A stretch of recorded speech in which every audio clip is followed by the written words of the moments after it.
All right, Cancers, welcome to your May of 2016 Sidereal Astrology forecast. I'm Athen, and this is for Sidereal Astrology. If you are new to this type of astrology, be sure to check out that link because the signs are different. All right, so Cancer, today we're going to talk about all the major events of the month. Of course, we got a new moon, a full moon. We have some planets changing sign. We've got Jupiter going direct, as well as Mercury direct this month, and the final aspect between Jupiter squaring up to Saturn, cultivating a lot of things that we've been building since August of last year. So it's a good sort of way to concretize and really implement this life path stuff this month. So right at the beginning, we've got the Sun, we've got Mercury retrograde, and Venus all in your 10th house. So there's a lot of energy starting off the month in your 10th house. 10th house is the house of career. It's the house of your legacy, your success, your productive energies in life. So with the Sun here, first of all, you can be gaining energy by focusing on it if you aren't already. Mercury retrograde is suggesting that maybe there's some things you're rehashing, redoing, rethinking about. And it's good to try new things with it. You know, and whatever it is you get involved with the career stuff, just make it so you can shift it later if you need to, because more than likely there is going to be new information coming to light as the month unfolds here.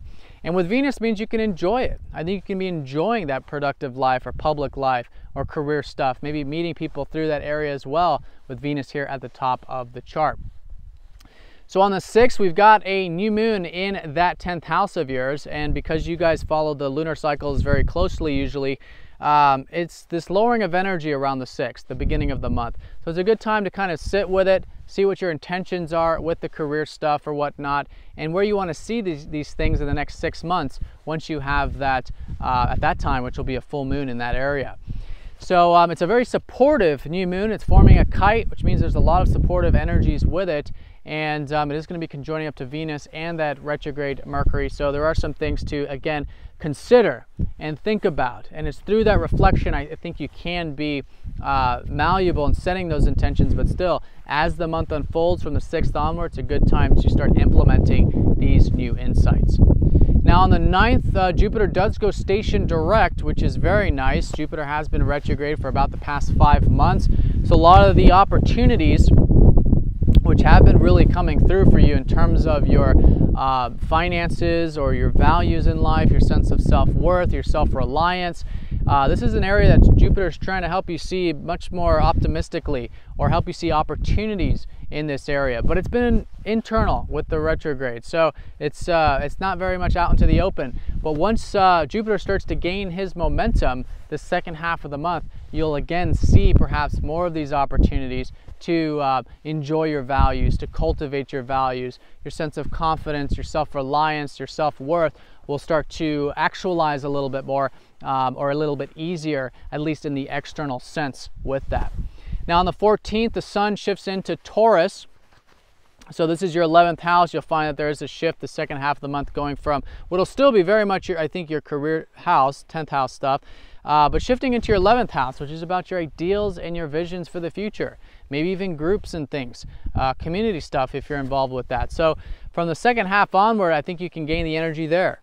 All right, and I think it's good to connect with friends or online things or whatever it is you're involved with. And again, focus on where your ideals are, right? And I think you can enjoy cultivating those ideals and getting involved with group or community things, because Venus is going to be shifting into there on the 19th. And wherever Venus is, that's what we can connect to and really enjoy at that time. Now on the 21st, we've got a full moon right on the cusp between Libra and Scorpio. So for you guys, this is your 4th and your 5th house. All right, and this is a culminating time now in terms of, since the past 6 months, if you've been involved with anything regarding home, family, or health, or your self-expression, your interests in life, or your passions, things that are close to your heart. This could be a high point with that, a culminating point, but at the very least, it's a status check. It's a good time to see, okay, how are those things going? You're probably reflecting on them, in fact, because Mars is retrograde from that 5th house going back into your 4th this month. So you're probably reflecting on the self-expression.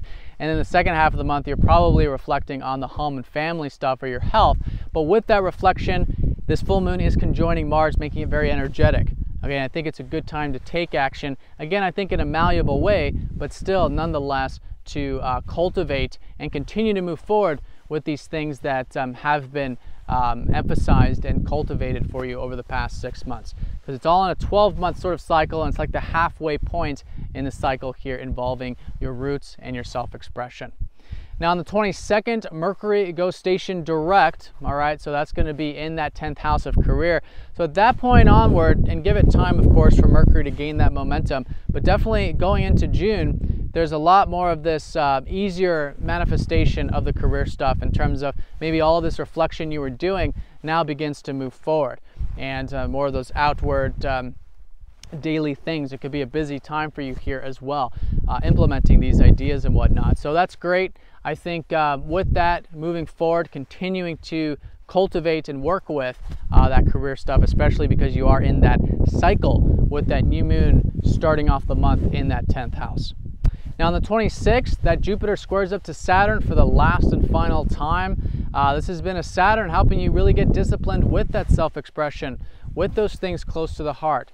And with that discipline and maturity here, it's been directly supporting you with these possibilities that have been expanding with Jupiter, with those values, okay, with the finances perhaps, or your sense of self-worth or whatever.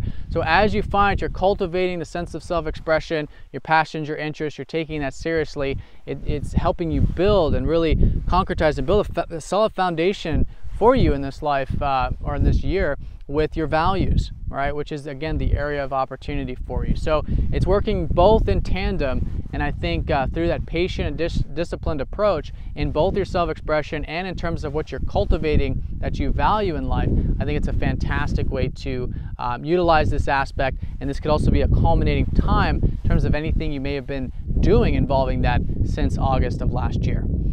All right, so Cancer, I hope you guys have a fantastic month. Thanks for watching, and I'll see you all next time.